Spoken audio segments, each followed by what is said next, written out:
Welcome everybody inside the Brady Broadcasting Studio at 25 There's East. no volume, sir. At 25 There's a East. little volume on this. At 25 East Glen. This is the Jake. Hello? Yep. This is the Jake Feinberg Show. So happy to be part of the program today. Lewis and Clark were pioneers. So was Christopher Columbus and Marco Polo. They walked the barren deserts and sailed the high seas looking for new, unique, unforeseen lands and people. They were seekers who took that lonely road, not seeking fame or fortune, but to calm the inferno inside them that pushes any iconoclast to the boundaries of mortality. In music, there are pioneers as well, Bill Monroe and John Lee Hooker, Raka and Dizzy Gillespie, Reverend Gary Davis, Jimi Hendrix, and my guest, a Jewish cat from Brooklyn who looked to the medicine shows and traveling circuses to find the authentic people he was searching for.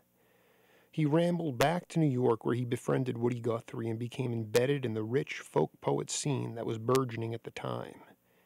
His impact has been immense, yet he, like Columbus, took the high, lonesome road of Appalachia, which eventually led to Nashville and then Mill Valley.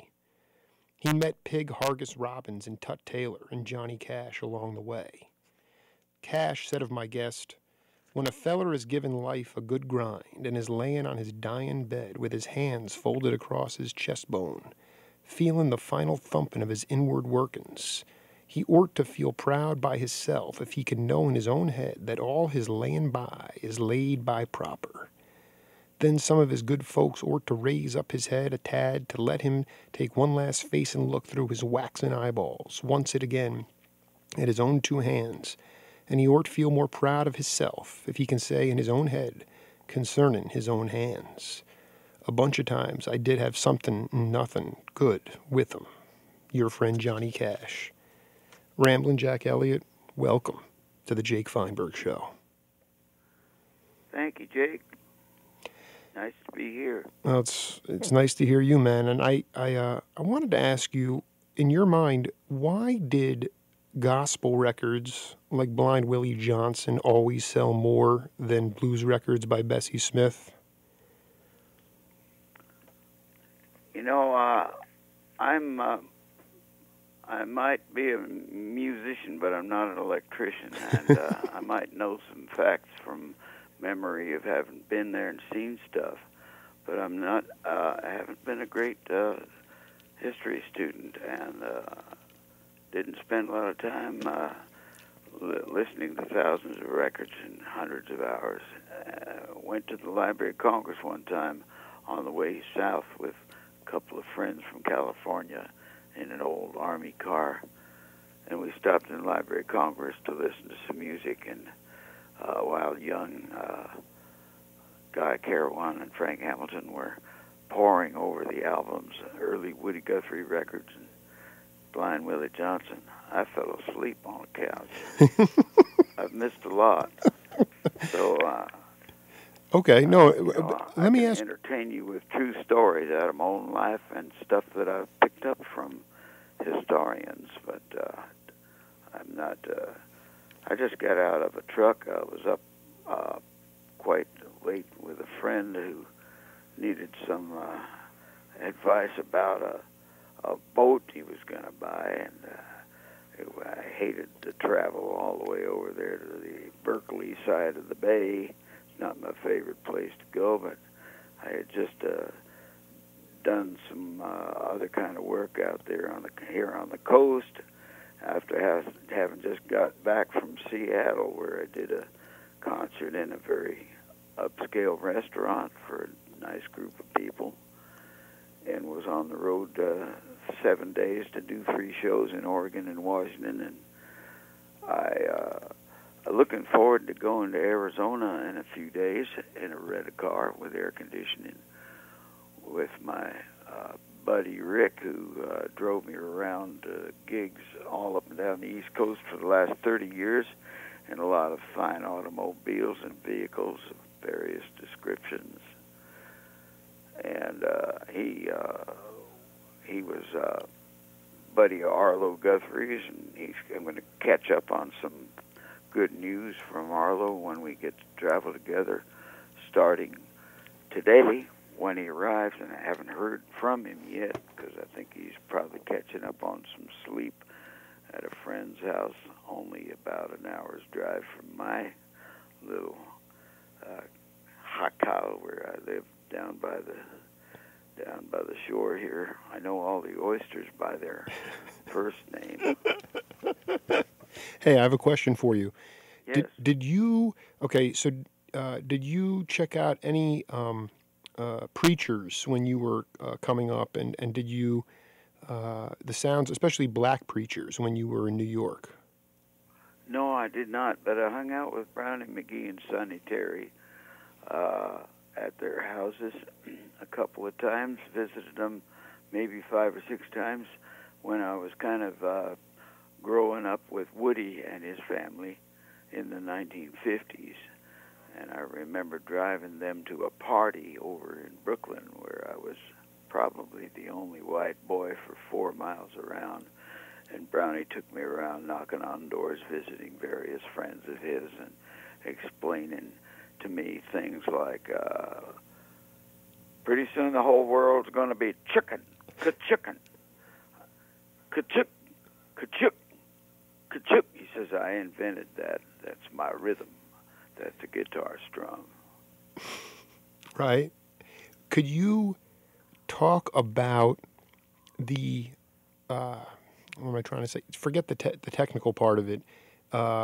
What about the qualities of Sonny Terry and Brownie McGee that you remember most as just a wide-eyed cat, searching for authenticity? What could you pass on to generations like myself, younger generations like myself and my daughters, about some of these guys, Woody Guthrie as well, some of these nuanced things that they had inside of them that you really gravitated to?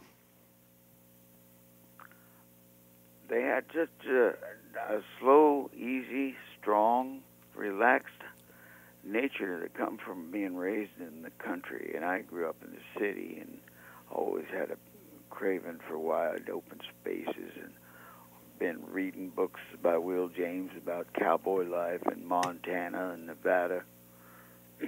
Will James was a Canadian fella who was born in eastern Canada, always had a yen to be a cowboy. And one day his mom put him on a train for Calgary, Alberta, and he went out there and got a job riding on a ranch at the age of 15, and he was a cowboy the rest of his life, died at the age of 50. Marvelous artist, drew fantastic pictures that were as accurate as any photograph of cowboys riding broncs and roping steers, longhorn steers, in the mountains of the Rocky Mountains. And I had this yen to get out of the city and just be around nature and natural people. And it was that, city people were, to me, were kind of held very little interest. I did meet one or two old men who had stories to tell, like my next door neighbor, who was a harbor pilot, formerly sailed as a kid in a whale ship out of New Bedford, a sailing whaler. So that must have been before 1912, which is the year that Woody was born. Woody didn't get very far past the age of 50 either. He died at the age of 54, I guess it was, or 55. Born in 1912, died in 1967. Brownie and Sonny just about hated each other. They didn't get along after touring for 20 years, but they had such a good selling act. Everybody loved their music, and it was such a good deal for them that they kept on touring together. They'd stay in separate hotels, but they made beautiful music together.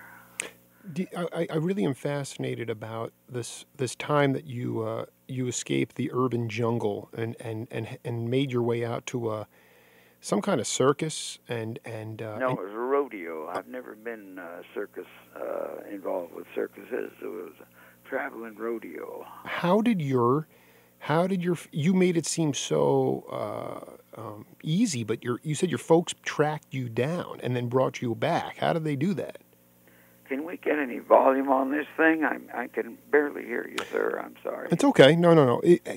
How did your parents find you? They sent out a thing for the circular printed up with the Missing Persons Bureau, which is something to do with the police department.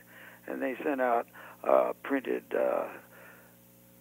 circular with my photograph and description on it, and said that I was wearing the clothes I was wearing, black and white wool checked shirt,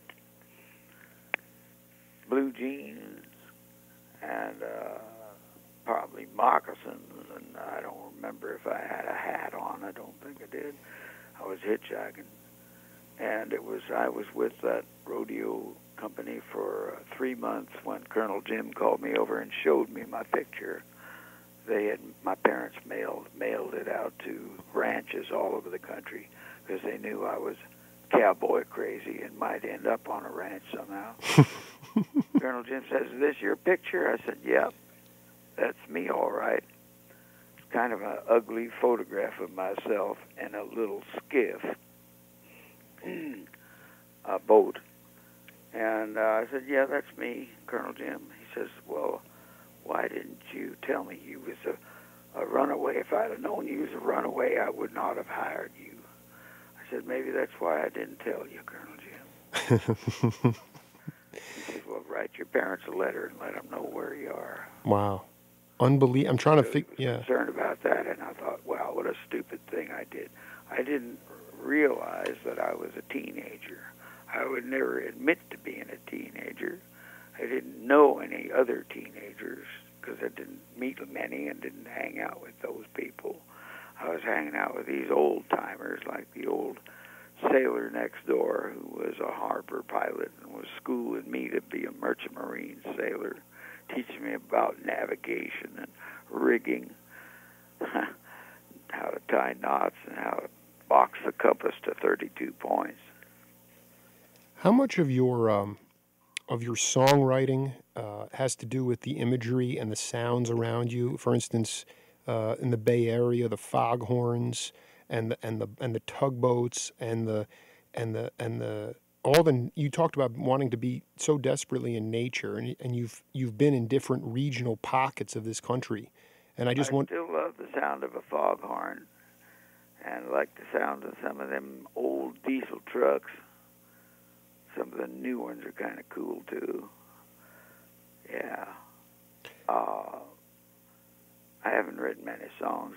Johnny Cash recorded one of my songs. I think it was the first one I ever wrote.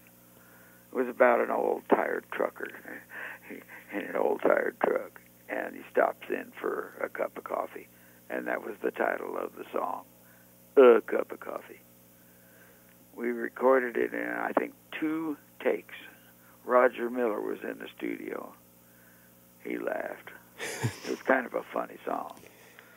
I always admired Roger's sense of humor, and when Roger laughed at the song, I knew it was going to be good. Where did you feel most at home? I mean, obviously now you just said you traveled across the other side of the bay to Berkeley. You lived Not in Nashville, I tell you that. Why is that? Just too many musicians all think they're the next Johnny Cash, and there's a tremendous amount of anxiety, mistrust, jealousy, backstabbing, and it's a business world. It wasn't always like that. Well, I don't know. I was only there a few times. I enjoyed it much when I was hanging out with John and June, of course, because everybody was friendly then. Yeah, I was gonna. I mean, you're the first cat I've met. I mean, these words from Cash. I'm reading on the back of this album, "Young Brigham," and this guy really not only admired you. I mean, he really. That's incredible how much he looked up to you and your songwriting. How did you guys connect? Well, the first time I saw Johnny Cash and met him, I was just back from bumming around Europe for 6 years. I was there with my first wife, traveling around singing cowboy songs and Woody Guthrie songs and blues, busking on street corners and singing in little cafes and coffee houses, and eventually getting some jobs in fancy nightclubs and theaters. And toward the end of that 6-year trip, I got my first real showbiz kind of gig to open for the Platters, touring Italy, 10 cities, first-class trains and first-class hotels. Only You, remember that song, was very popular. So back to England, started playing in what was the question? I'm sorry. I just wanted to, so this is leading up to how you met Cash. I walked into the Gaslight one day, that little place that was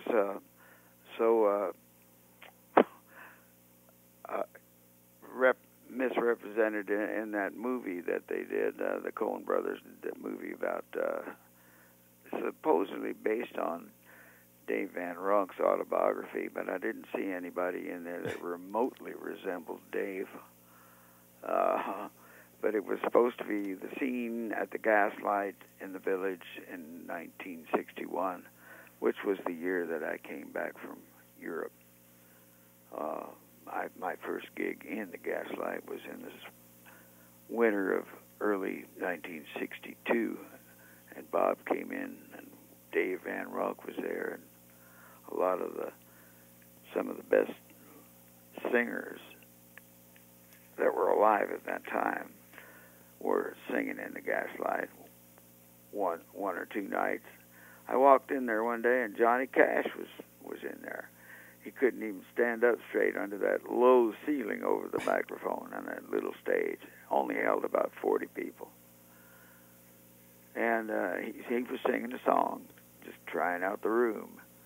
And we had a cup of coffee together, and I took him for a ride in my Land Rover. In fact, I let him drive my Land Rover up 6th Avenue in a blizzard. He turned right around and bought a Range Rover. Unbelievable. I love this. So how did it, you came back at almost an amazingly perfect time in Greenwich Village. I realized that movie, I don't know how you're supposed to even come close to making a movie about the Gaslight with Van Ronk and Ramblin' Jack. But there was, could you describe the intermeshing of all the different kinds of music? I mean, there was jug band music going on, but also the idea of all the poetry and all the writing that you were being influenced by at that time. I'm just curious. There was a guy named Hugh Romney who recited the funniest stories and poems, and he was kind of a bit of a comedian, and he later changed his name to Wavy Gravy, and he's much more famous as Wavy Gravy, of course, and had the group called the Hog Farm, which was a bunch of very happy people riding around America in buses, old Greyhound buses converted to motorhomes. And they had a pet hog with them on some of their early trips. Great bunch of people. Some of them are still alive and still going. And just like Ramblin' Jack. And I have something here that you may not have heard for a while. I wanted to play a little bit of it for you, and then we'll come back and talk about it. In the words of Henry David Thoreau, what a time, what a beach, what a dog. I think he was walking down by the Walden Pond there one day on a sunny day with his dog. I'm going to play another slow music.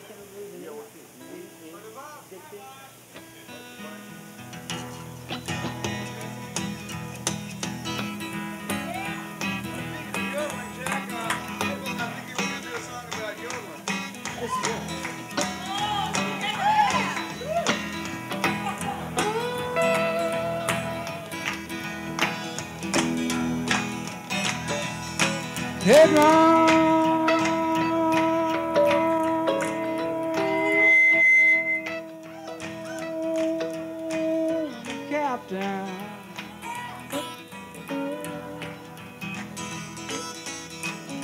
Good morning, shine.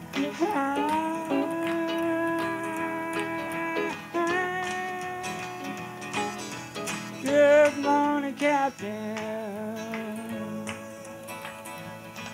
Good morning to you, shine. Do you need another muse? Can I head on your new road line? You lay here.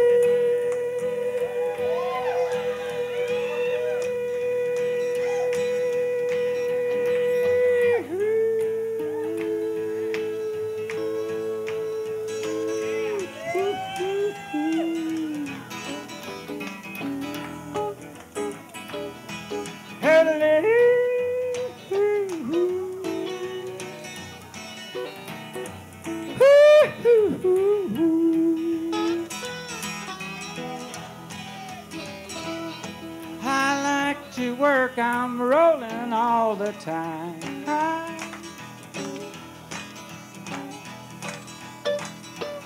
I like to work,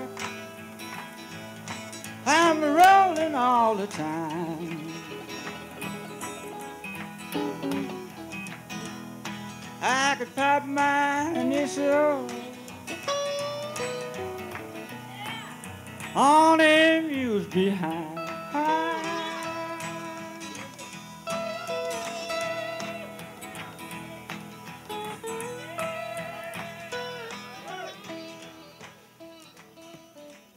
You have any idea what that's from? I have no idea. I've sung that song about 12,000 times. 12, December 2nd, 1982.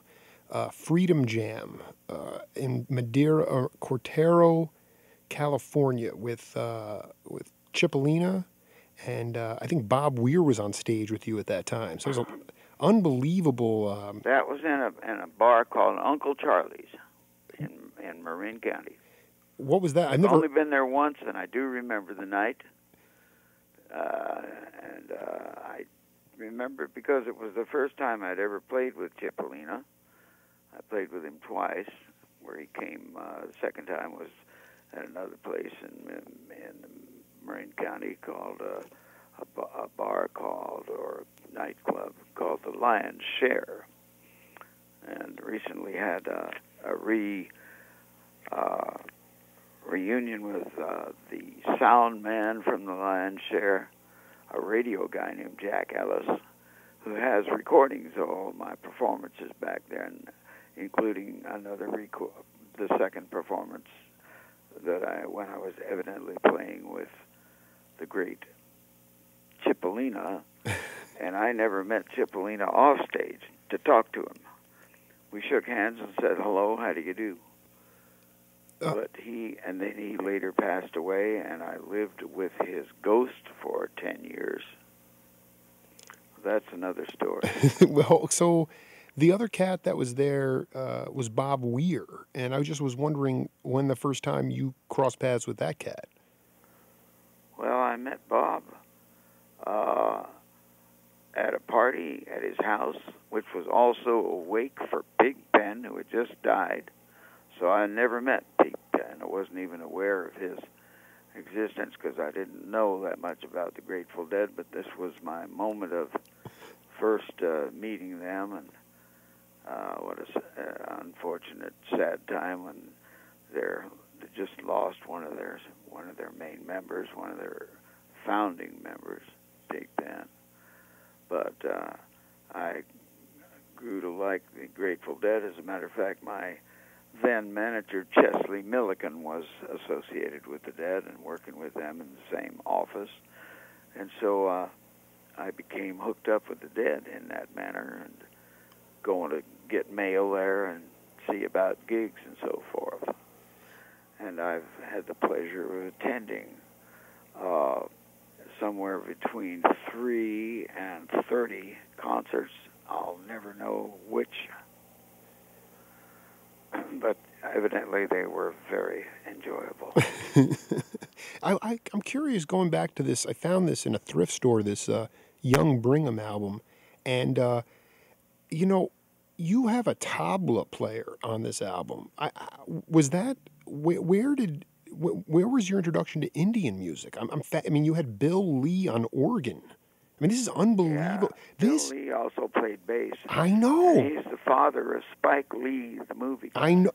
This is the funny thing, Ramblin' Jack, is that on Monday I interviewed John McLaughlin, and he did an album with Alan Douglas with Buddy Miles on drums and Bill Lee on bass, and then I'm playing this album last night, and I said, Bill Lee playing organ, and you got this guy Bruce Langhorne playing tabla. I said, where did Ramblin' Jack... Oh, Bruce, thank you. Bruce later produced an album for me on a Warner Brothers label, and the album was called,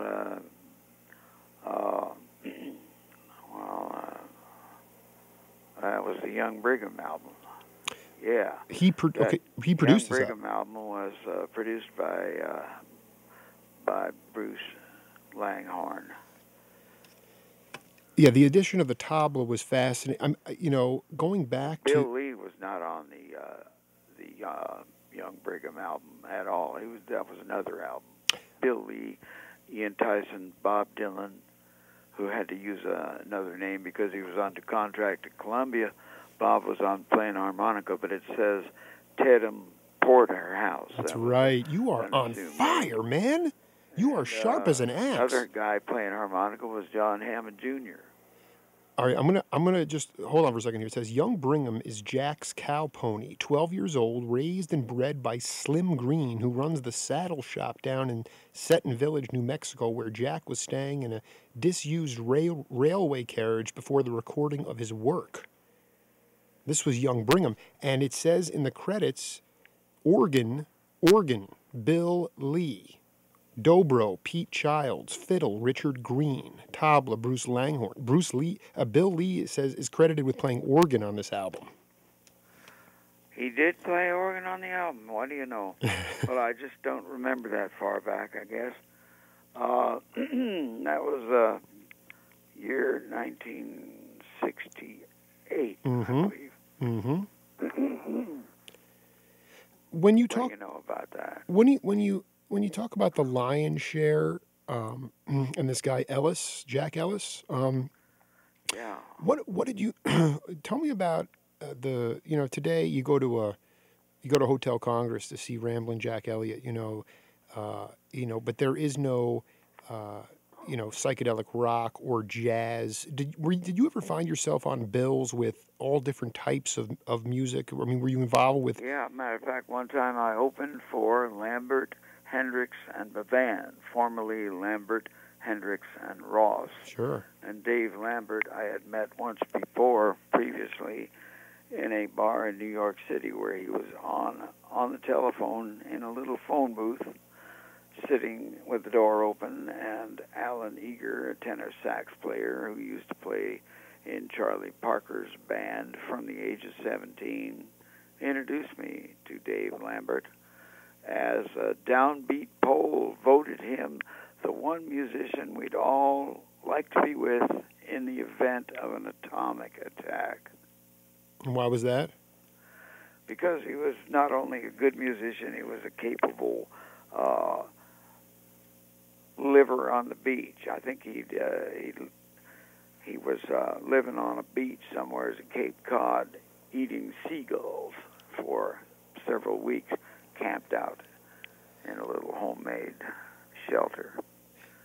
He was an all-around guy, but the thing that killed him was walking all around his car when he had a flat tire on a narrow road called the Merritt Parkway, which was designed for Model A Fords in 1930s, and it was a very narrow road, had a flat tire, couldn't get safely off the road, and a car swiped him. Oh. He was DOA. How did you... Wonderful musician. I have never seen in my life, and I'm a pretty rabid record collector, and at 36 I have the energy to go around and do it. Boy. Yeah. You know, I'm a young buck, as you were, as I'm looking at your face on this album, Young Brigham. But what I wanted to ask you was, You know, there's no volume on this thing. I can hardly hear you. It's let me try kind this. of hard. I have to strain my ears. Sorry. It's okay. How did you get initially hooked up with Prestige Folklore? Alan Lomax was a friend of mine, called him up and said, you should record Young Jack here, who I was just back from Europe where I'd recorded 6 or 7 albums over in Europe on the Topic label and on some other record companies in Italy and one in Denmark. In fact, I was on the very first television program they ever broadcast from a TV station in Norway with Eric B., who was a very popular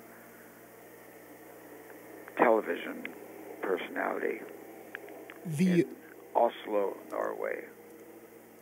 I just think it's important to talk about the creative process back then. How much creative control did you have in making those? I guess my point about the records was that I've never seen any of them. And I just wanted to know how much creative control you had as the artist making those early albums on Prestige when you came back. Oh, I'd say very little. All I did was sing like I wanted to sing into the microphone, and from there on, they did all the editing and mixing and choosing of which songs would get on the final disc. It was discs then. And I've got some records in Europe that I've never received a penny for.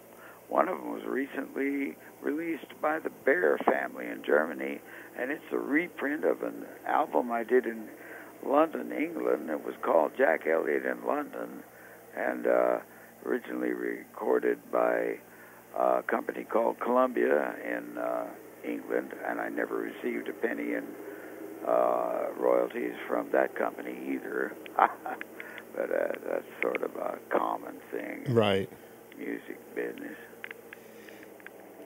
Have you played at Hotel Congress before? That's where you're playing here. Yeah, I played it about 6 years ago, and I loved it. We had a great time there. Liked it a lot. And some cowboy friends of mine showed up. Ross Knox was there. I hope he'll be back again. Looking forward to seeing Ross. Yeah, what is Tucson? What are the kind of images in your head, or have you ever written any songs about the desert? I've got a lawnmower going by outside my window here now, and it's very difficult to hear you. I'm sorry. Have you ever written any songs about the desert? I've hardly ever written any songs, period. I don't know why you call me a songwriter, but that's a great deal of misinformation going around. I've written about 6 songs. The first one was recorded by Johnny Cash. It was a song called A Cup of Coffee. The other song was Too Long to Sing, 912 Greens, about 14 minutes long. It was Guy Clark's favorite song. Townes Van Zandt liked it. I kind of liked it for a while too, but it's too long. Woo-hoo. So you get a lot of requests for it. Oh, and you mentioned the fiddle player Richard Green. Uh-huh. He did a great job on the Tennessee Stud, and we recorded that song. I taught it to him in 10 minutes flat, very little rehearsing, and it came out so good on that album. The entire album is that I got a lot of requests for the next 6 years. I was singing the Tennessee Stud until I just wore it out. I can't sing it at all anymore. You are telling me that you don't consider yourself a songwriter. Is that right? I've written a couple of songs. I don't know how the process works. I've never taken a course in creative writing. And heck, I've got 3 typewriters. People all advise me to get a computer. But I don't know. I'm good with old trucks and young horses, but I cannot figure out a computer. Well, you're just like Gordon Lightfoot, who I interviewed. He's still using a typewriter too. Gordon, I used to pal around with Gordon years ago. I miss him. Did you looking back on the time of being in New York at that time, do you realize the significance that you played as far as being an individual, having your own individual style, and how much you impacted some of the great quote unquote folk rock people that are kind of more in the mainstream, guys like Bob Dylan or Phil Oakes. I mean, looking back on it, you had a lot of Yeah. Go ahead. I get a big kick out of Bob, and Phil was a very enjoyable person to hang out with at times. I never saw Phil after he got famous, but I used to know Phil just from hanging out at the Gaslight, where he would get up and sing to 12 to 20 people. I understand he had him a nudie suit in later life. Did Bill Cosby come into the Gaslight? Bill opened for me. The first gig he ever played in New York was in the Gaslight, yes. We were good friends for a while there, but I haven't seen much lately. I saw Bill about 2 years ago at Newport, and he introduced me on stage by doing an imitation of how I sang. I think it was a Woody Guthrie car song. He did an imitation of me singing the car song. Oh, my. Which he remembered from being in the Gaslight back when he first came to New York, and I don't know what year that was. It must have been 1963 or 4. The crowd must have been Can you impersonate that? Oh, no, I couldn't impersonate that now, right now. So you're just to be clear, Cosby opened for you at the Gas. His first stand-up show was, and he opened for you. His first gig in New York.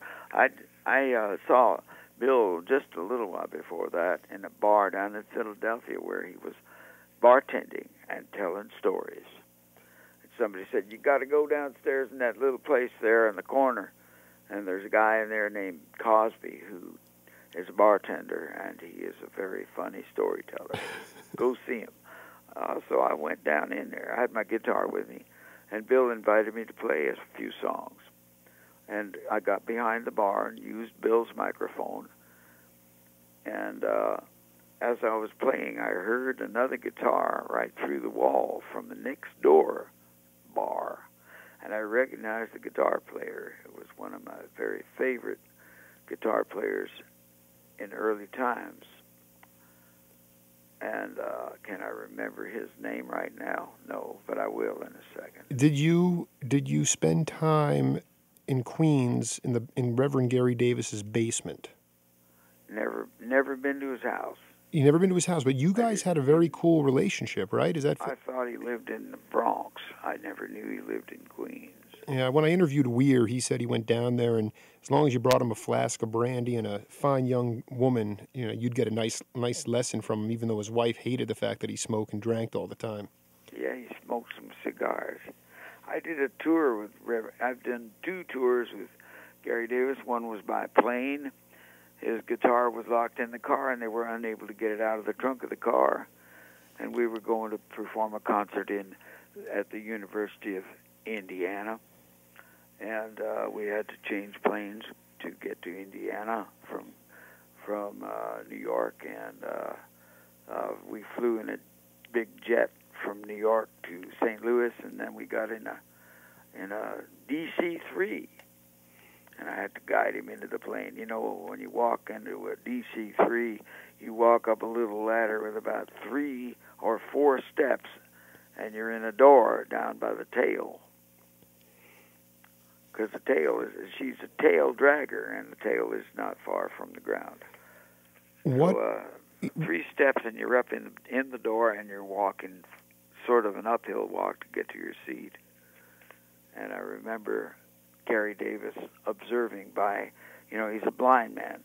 He's walking with a cane and groping for the seats and feeling his way up the aisle, and sat down. And I remember him saying, as he sat down in his seat, "Well, this plane ain't no bigger than a station wagon." He was right, too. And I had to describe the scenery out the window all the way there. What is something for the audience that you still, I mean, what has Ramblin' Jack Elliott not done that you have on your list to do? I've never sailed around Cape Horn in a sailboat. I've always wanted to go around the Horn and haven't quite got to that page yet. You, how do you remain so cogent at this? I mean, you are so, the fact that you can even remember these cats. I mean, I really want to know if Bill Lee played organ on this album, but, you know, are you just, your soul is still under 30 years old, would you say? I'm about 15. When I was 11 or 10, my friend down the street, his parents came from Sweden and spoke with a very heavy Swedish accent. Alan Blomqvist was showing me a book he had about a Norwegian fellow that sailed around the world in a sailboat with his wife. And it was The Cruise of the Teddy by Erling Tams. And I was looking at these pictures and quite amazed by the prospect of being able to go around the world in a small sailboat. It was about, 36 foot, I think. The Teddy. And they were shipwrecked in New Zealand, but they got off okay with a baby. And I'm looking at the pictures, and his daddy walked into the room, a very stern old sailor man from Sweden, and he says to me in his windy voice, he says, "Can you name the mast in the seven-masted schooner?" I thought, what do you... I had no idea what he was talking about. He repeated the question, "Can you name the mast in the seven-masted schooner?" I said, "No, I don't think I can." And then he gave me the answer. "Fore, main, mizzen, yeager, pusher, driver, spanker." And I was hooked for life. Got to be a sailor. God, yeah, but so you're a sailor. I mean, that's what you consider yourself, a sailor. Yeah, I guess I'm a sailor. I can do an ice splice, throw a bowline knot, figure 8 knot, climb the mast, tar down the standing rigging, overhaul the running rigging. Well, pump the bilge. I actually wanted to ask you. No, this is true. I do. I know you're coming in June. You're coming here, and by the way, bring your.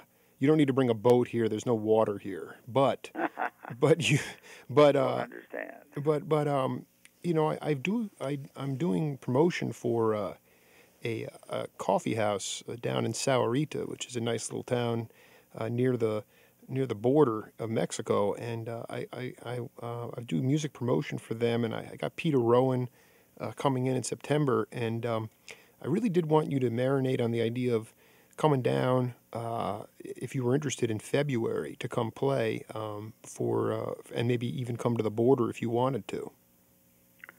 That's great. Peter's a neighbor of mine. I'm very fond of him. He's a neighbor. I just saw him the other day. He's just back from Australia. You guys live, your neighbor, we're in Mill Valley together? No, that's the civilized part of the county. I can't be over that side. Too many cars, too many people. So where is the Rowan Elliott commune? It's out on the West Marin side. It's mostly just oysters and cows. So you and Peter are. So anyway, Peter's coming here to do a gig. I just want to see. I want to see Ramblin' Jack here to play. I mean, I know you're coming to the Hotel Congress, but you've been on my radar for a while. Peter and I have played together many, many, many times, and always have a very pleasant experience when we're playing music together. And of course, he's got a lot of great stories to tell about his experiences touring with Bill Monroe on the Buzz. Well, there's no doubt about that. But you know, you're doing a very good job of not answering my question. But I love. What was the question? The question is, would you when it's cooler out, like in February, when it's in the 60s, if you would, if you would come and perform here down in Saurita near the border? I think I would love it. All right, so who should I talk to? Gaynell is the person. Is Gaynell the person, or is it because Keith Case? No, it's Gaynell all the way. Well, Case is my booking agent, and Gaynell is my manager. Okay, well let me talk to Gaynell. Talk to either one of them. And but do you think that Jack Ellis, is that his name? Is that his name? Yeah. Now, Jack, they had a son who was a professional baseball player, was a pitcher. And I don't know about baseball, never understood it. And I've only been to see about 4 baseball games in my life.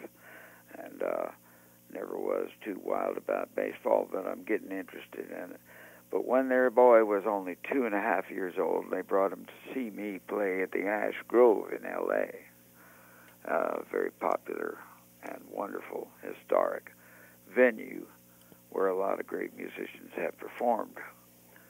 And I performed there with Big Mama Thornton. Ry Cooder opened for me when he was 17 years old there. This kid was 2.5 years old. It was about 40 years ago. And they brought him to see me at the Ash Grove. And the boy left his parents' table and wandered right up on the stage with me. I love it. And for some reason, nobody wanted to grab him and take him down from there. And he stayed standing on the stage, and I just serenaded him and played for him and, of course, the rest of the audience for the duration of that set. And that was evidently a profound experience for the young boy, and he grew up hearing the story lots of times from his parents. And I didn't meet him until he's about 30 years old. And we were at a party with some friends here and met the guy, and he was wonderful, and we talked about baseball a little bit, but I couldn't. I don't know. I couldn't understand a lot of the stuff. I can help. I didn't see can him again until about 3 weeks ago. I was playing over in Nevada, in Virginia City, and they came to see me. They live in Reno, and brought Dad and Mom and Michael Ellis, the baseball player. And we had a good time chatting. And Michael had a heart attack and died about 2 weeks later. And I had to go to his funeral. Oh, dear. And play some music with some very good musicians I met there. And I met some marvelous baseball players. And funny thing was, about 40 of them looked just like Michael. He was coaching them. He was the coach I started a team in Truckee, California. Oh, I know Truckee, yeah. And they're going to refurbish.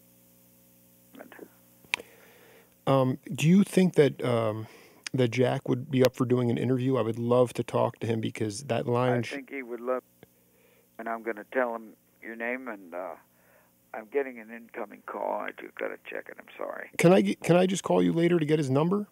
Yes. Okay. Call me back in about half an hour or less. Thank you, sir. You bet. All right now.